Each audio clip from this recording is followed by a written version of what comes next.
Liam slammed the door so hard the frame shook. This is my house now. I stood in the middle of our living room, keys still dangling from my fingers, mouth half open like an idiot. Ethan, 28, graphic designer who paid half the rent on this sleek two-bedroom in Chicago's Lakeview neighborhood, suddenly felt like a guest in his own life. Liam, my roommate of 3 years, the 6'2" former college baseball player who smiled at everyone and never raised his voice, had just declared war on the way we lived. No explanation, no warning, just those 6 words and the deadbolt click that sounded final. He walked past me like I was furniture, grabbed the thermostat remote, and dropped the temperature to 64. Too warm in here. Waste money. Then he opened the fridge, tossed my half-empty carton of oat milk into the trash, and replaced it with whole milk. You're not allergic. Stop pretending you are. I blinked. Liam, what the hell? He didn't even look at me. Bills are due in 4 days. I'm handling them from now on. Rent, utilities, groceries, everything. You focus on your deadlines. His voice was calm, almost gentle, but the steel underneath made my stomach twist. This wasn't the Liam who left funny post-it notes on the coffee maker or who once drove me to urgent care at 2 a.m. when I had food poisoning. This was someone else wearing his face. That night, I lay in bed staring at the ceiling, heart hammering. 3 years of shared mornings, inside jokes, late-night talks about everything and nothing.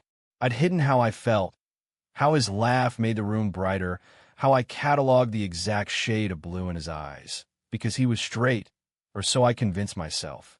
Now he was rewriting the rules of our shared life, and I couldn't decide if I was furious or terrified that the secret I'd buried might crack open.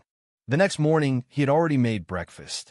2 plates on the table, eggs, turkey bacon, avocado, toast arranged like a magazine spread.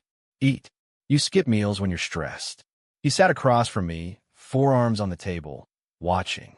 Not in a creepy way, in a way that felt like he'd been studying me for months and finally decided to act. I picked up the fork. Liam, we need to talk about yesterday. He shook his head once. No, we don't. Not yet. By the end of week 1, he had reorganized the entire apartment. My gaming setup moved to the corner so the couch faced the window for better light.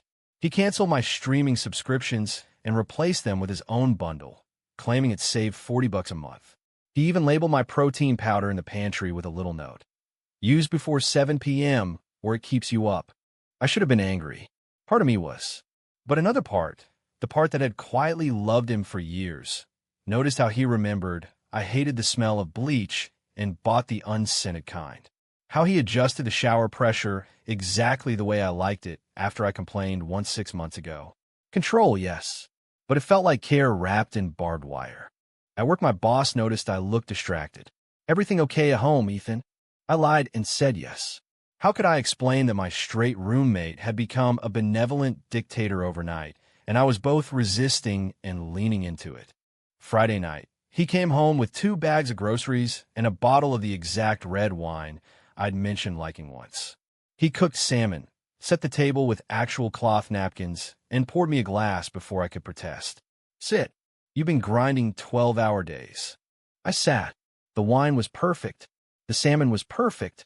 And when he finally spoke again, his voice was softer than I'd heard in days. I know this feels sudden, but I'm not doing it to hurt you. I swallowed. Then why? He looked straight at me, those blue eyes steady. Because someone has to take care of us. And I'm tired of pretending I don't want to be that someone. The air in the room changed. My pulse roared in my ears. I waited for the punchline, the joke, the bro that would make it all safe again. It never came. Instead, he reached across the table and brushed a crumb from the corner of my mouth with his thumb. The touch lasted half a second. It felt like a lightning strike. I didn't sleep that night either, but for an entirely different reason. Week 2 brought the first real fight.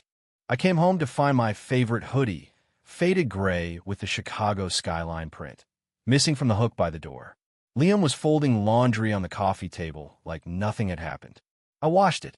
It smelled like that cheap cologne you wear to client meetings. Switched you to something better. He held up a new bottle, cedar and citrus, expensive. You threw out my hoodie? My voice cracked higher than I meant. I didn't throw it out. I donated it. You deserve better than something falling apart. I stared at him, chest tight. You don't get to decide what I deserve, Liam. This is still my apartment, too. He stood slowly, taller than me by 4 inches, but he didn't crowd me. Is it? You haven't paid the electric bill in 6 months. You forget to buy toilet paper. You leave dishes until they grow science projects. I'm not trying to own you. I'm trying to stop us from sinking. The words landed like punches because they were true. I worked freelance.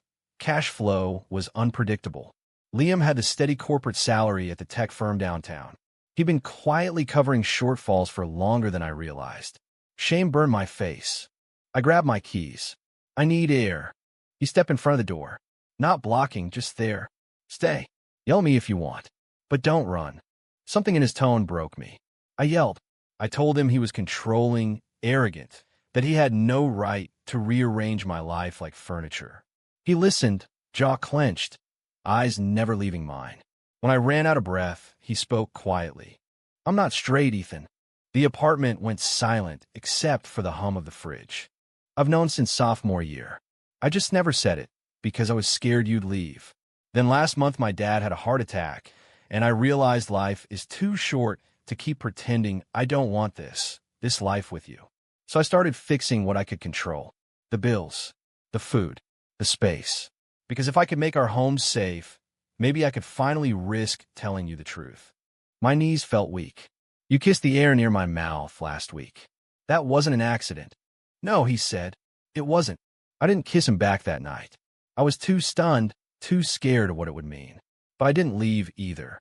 I sat on the couch while he made tea, chamomile, the kind I liked, and we watched a documentary on mute, shoulders touching for the first time on purpose. The next morning, I woke to the smell of coffee. Liam had set my laptop up at the dining table with a fresh notebook and the exact pen I preferred. A sticky note on the screen. You've got a big deadline Tuesday. I cleared my schedule to cook dinner both nights. No arguments. I smiled despite myself. Control freak. But my control freak, by months, in the apartment, felt like a different planet. Liam had hung new curtains that actually blocked the afternoon sun, so I could nap without the glare. He'd installed a standing desk converter for my workstation because your back is going to hate you by 40. He even convinced our neighbor, Mrs. Alvarez, to stop blasting telenovelas after 10 p.m. by bringing her homemade cookies and talking about her grandkids. I started noticing things I'd missed for years. The way Liam's laugh still made my chest warm. How he bit his lip when he was concentrating on spreadsheets. The small scar on his left eyebrow from a baseball game in college. I'd cataloged all of it long ago. Now I let myself look openly. Work was suffering. My biggest client, a downtown marketing firm, complained about missed revisions. I blamed the chaos at home. Truth was, half my brain was replaying the almost kiss and the confession. Liam noticed. One Thursday, he showed up at my usual coffee shop during my lunch break, 2 iced Americanos in hand. You're drowning. Let me help. I wanted to snap that I didn't need saving. Instead, I heard myself say, okay. That weekend, he drove us out to the Indiana Dunes, 2 hours of quiet highway with his playlist of 90s alternative I secretly loved. We walked the beach in late October wind, jackets zipped high. He took my hand like it was the most natural thing in the world. No one stared. No one cared. For the first time, I felt what it could be like to exist without hiding. Back at the apartment that night, he cooked pasta, and we talked, really talked, about his dad's illness, about my fear of coming out to my conservative family in Texas, about the 3 years we'd spent orbiting each other afraid to collide. When the dishes were done, he stood close. Can I kiss you now? For real. My answer was to lean in. It was soft at first, hesitant, like both of us were afraid the world might end. Then it wasn't.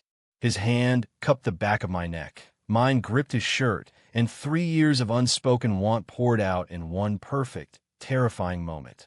When we pulled apart, we were both breathing hard. Stay with me tonight, he whispered. Not like that. Just stay.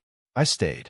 We fell asleep on the couch under the same blanket, his arm around me like a promise. The first crack appeared when my sister called from Austin. Mom had found my old sketchbook in the attic, the one with pages of Liam's face drawn over and over. She texted my sister a photo of one particularly obvious portrait. Is Ethan? The question mark said everything. My sister, bless her, tried to run interference, but Mom wanted answers. She booked a flight for the following weekend. I need to see my son. Liam read the panic on my face the moment I hung up. We'll face it together. I argued. You don't understand. My dad still uses the word lifestyle like it's a disease. Mom will cry. They'll blame you for changing me. He didn't flinch. Then let them. I'm not hiding anymore, and I'm not letting you hide either. The week before Mom arrived, Liam's control turned protective. He deep-cleaned the apartment so it looked like a model home. He bought fresh flowers. He even practiced polite Midwestern small talk in a mirror. Watching him rehearse made my heart ache. He was willing to perform perfection for people who might reject him on sight. Mom landed on a gray Friday. She hugged me tight, then shook Liam's hand like he was a business associate. Dinner was civil on the surface. Roast chicken, polite questions about his job. But I saw her eyes flick between us, cataloging the new curtains, the shared grocery list on the fridge, the way Liam automatically refilled my water glass. After dessert, she cornered me in the kitchen. Honey, are you happy? I told her yes. I told her I loved him. She cried. Not angry tears, quiet, confused ones. I just want you safe. The world isn't kind. Liam appeared in the doorway, calm. Ma'am, I love your son. I'll keep him safe every day I'm breathing. She looked at him a long time. Then she nodded once, wiped her eyes, and said, Call me Linda. That night, after Mom went to bed, Liam pulled me onto the balcony. Chicago lights glittered below. That wasn't so bad. I laughed shakily. She didn't disown me. That's a win. He kissed my temple. One battle. More coming. The real storm hit at Liam's company holiday party. His boss, an old-school executive, had invited plus ones. Liam brought me. We walked in hand, and the room went quieter than it should have. Whispers. Side eyes. One coworker I'd met before clapped Liam on the back a little too hard and muttered, Didn't see that coming, man. Liam's smile never wavered. He introduced me as his partner, loud enough for the whole table to hear. I felt exposed, raw, but also proud in a way I'd never experienced. Later, in the coat room, Liam's closest friend at work, Derek, cornered us. You know this could affect your promotion track, right? The board is traditional. Liam's jaw tightened. Then I'll find another board. The drive home was silent until I finally spoke. You shouldn't have to choose between your career and me. He pulled over on Lake Shore Drive, city lights reflecting on the water. I'm not choosing. I'm refusing to let them make me choose. I built that control at home so I could be strong enough to do this here. I reached for his hand. What if you lose the job? Then we downsize. I'll drive for rideshare. I'll do whatever it takes. Because you're not a risk, Ethan. You're the reason. That night, we lay awake talking about futures we'd never dare plan before. Maybe a house outside the city, maybe adopting a dog, maybe one day telling my dad on our terms. The fear was still there, but it felt smaller with his arm around me. 2 days later, Liam got the call. Promotion denied. Budget reasons, they said. We both knew better. He came home, loosened his tie, and smiled anyway. Good. Now I have time to cook more dinners. I cried then. Not because he'd lost something, but because he'd chosen me without hesitation. Christmas in Texas was the final test. My dad met us at the airport with a tight handshake for Liam and a long look for me. The house smelled like my mom's pecan pie, but tension hung thicker than humidity. Dinner conversation stayed surface level until Dad set his fork down. So, this is real. Liam answered before I could. Yes, sir. I love your son. I'm not going anywhere. Dad stared at him a long time. Then he surprised us both. Took you long enough to say it, Ethan. I've known since you were 16 and couldn't stop talking about your best friend Liam. My mouth fell open. Mom laughed softly. We've been waiting for you to trust us. The week unfolded in quiet miracles. Dad asking Liam about baseball stats. Mom teaching him her pie crust secret. Both of them watching us with something like pride. On Christmas Eve, we sat on the porch swing under string lights. Liam pulled a small box from his pocket. Not a ring. Not yet. A key. To the new place I found. Bigger kitchen. Backyard for the dog we're definitely getting. It's ours if you want it. I took the key and kissed him right there under the Texas stars, no longer afraid of who might see. Back in Chicago, we packed the old apartment together. Every box felt like shedding skin. The controlling roommate who'd once terrified me had become the partner who taught me how to stop hiding. The man who seized control so we could finally be free. On moving day, Liam taped the last box, stood back, and looked at the empty rooms. We built something here. I slipped my hand into his. We're building something better now. We closed the door together. Personal reflection.